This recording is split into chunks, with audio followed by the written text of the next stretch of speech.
This was a rifle, a shotgun, and a pistol, all three of which were apparently acquired legally, and all are different kinds of weapons. What is the solution that would have prevented this? There are certain laws that I certainly support, background checks, red flag laws, etc. Those are all, in my view, positive and easy to agree on. But none of those would have prevented this. That's because this is the one about the shooting that just happened.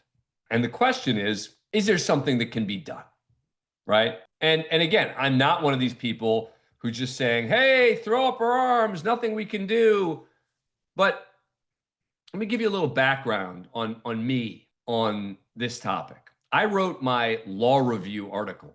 So when I was in law school, I spent many months investigating the constitutional principle behind the Second Amendment and whether the Second Amendment granted an individual the right to own a gun. Meaning, putting aside gun control for a moment, is there a fundamental constitutional right?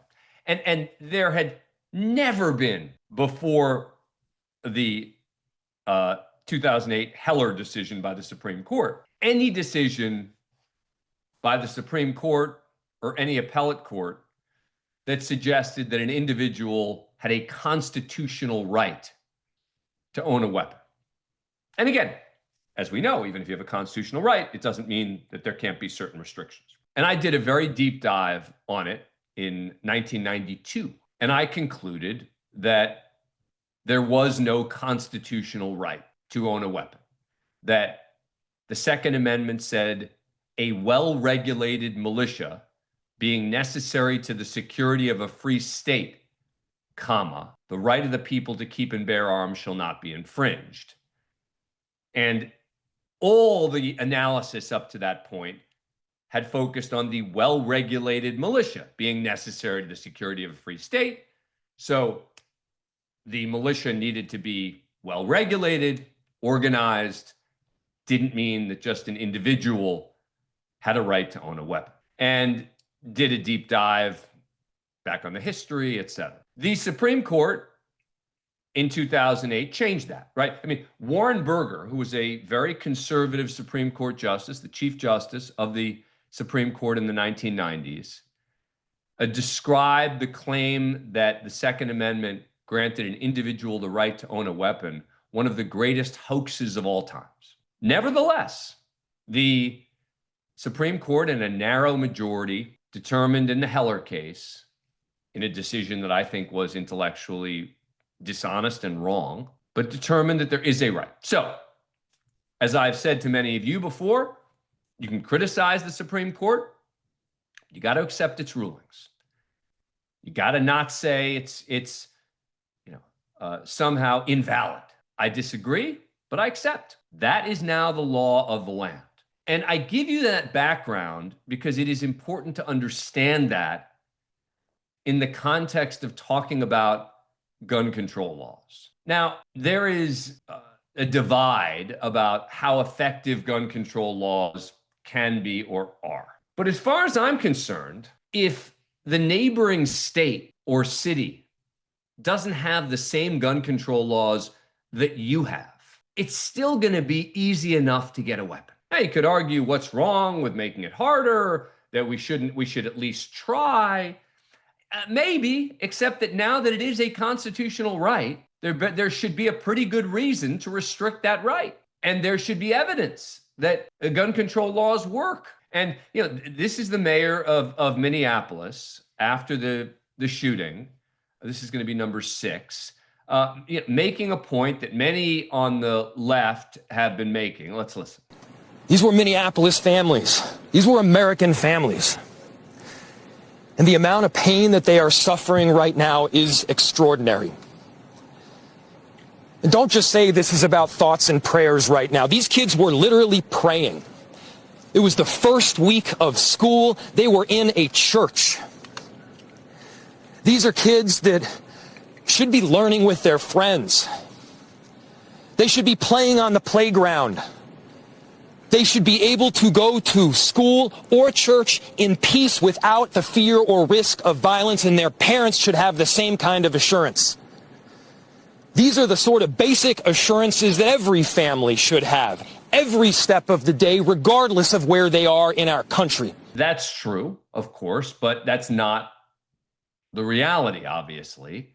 And so, many on the left believe that there needs to be tougher gun laws. This is number 11. This is Representative Ilhan Omar on CNN. Constantly having, these conversations on a local level or state level and not having them on a national level creates loopholes for people who are deranged to explore. And so I am calling on my colleagues when we come back into Congress for us to put our differences aside, for us to recognize that partisanship is not saving our children. And we are uniquely finding ourselves in this danger as a country here in the United States. So we uniquely need to figure out a way to resolve this issue and come to a common sense way of solving this. I don't know what would solve this, right? This was a rifle, a shotgun, and a pistol, all three of which were apparently acquired legally, and all are different kinds of weapons. What is the solution that would have prevented this? I don't know that, considering where we are, and this is where Ilhan Omar is right, is that a local solution isn't going to address it. And there isn't going to be a national one, because it would have to be so draconian, and it would, in the end, infringe on what has now been deemed to be the Second Amendment right to own a weapon. Now, there are certain laws that I certainly support, enhanced background checks, more laws about child safety, red flag laws, etc. Those are all, in my view, positive and should be relatively easy to agree on. But none of those would have prevented this. And so, both sides tend to politicize these things, right?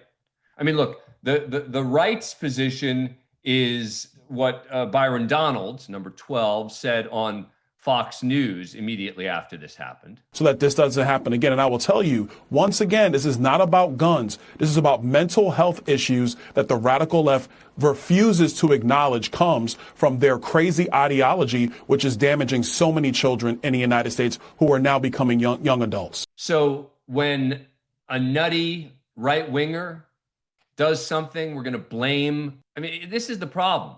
That's incredibly hypocritical as well.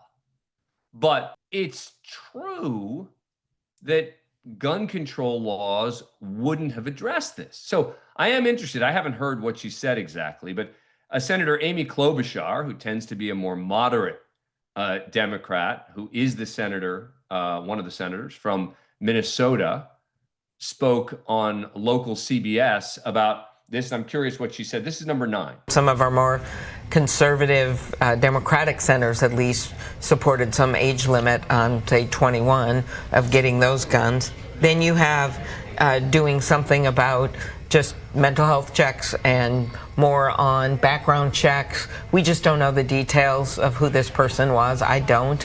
But it's never one size fits all with these shootings. So I can't help but lead to first instinct, of course, is we've got to do everything we can to support these doctors and nurses saving the lives and support law enforcement and do everything we can to support this community. But there's got to be another piece of this.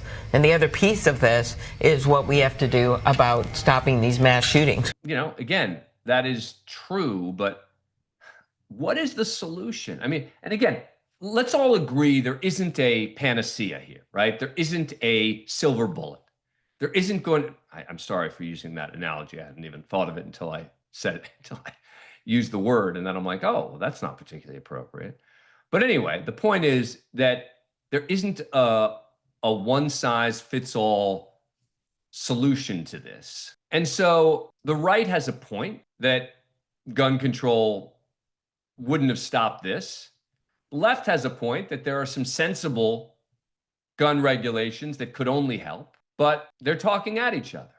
And so as a result, like with everything else, nothing's going to change. But I will say it is not helpful, and I've been mostly critical of the left on this. It is not helpful when people like Byron Donald suggest that it's crazy left-wing ideology. I mean, look, obviously the fact that the shooter was trans has become a huge issue, right? You can't start playing that game. Meaning your guy, your person, your girl, your whatever starts shooting at people. So we're going to now make it such that all people of whatever it is are responsible.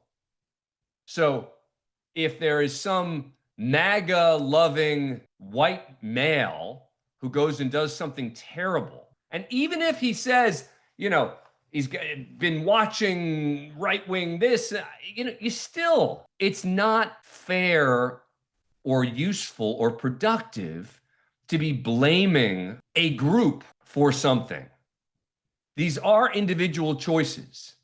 The vast majority of people who are of whatever it is, distinct community, who commit a crime, aren't doing it